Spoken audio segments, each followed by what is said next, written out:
Hello guys, welcome back to my channel. Today I was reviewing the Heritage Company black currant ice cream.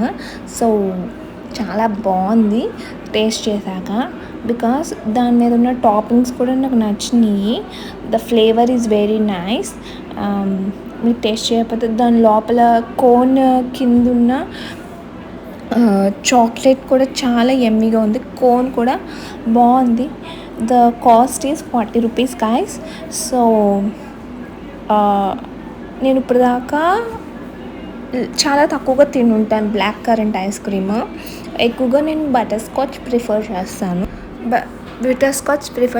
నాకు నచ్చింది cone మాత్రం. So అన్నీ నచ్చుతున్నాయని చెప్తున్నాను అనుకోకండి ice creams, but నాకు నచ్చింది కాబట్టి నేను చెప్తున్నాను. The taste is okay. But ఒక కంపెనీది మాత్రం నేను ఒకటి రివ్యూ చేశాను, అది మాత్రం చాలా టేస్టీగా ఉంది.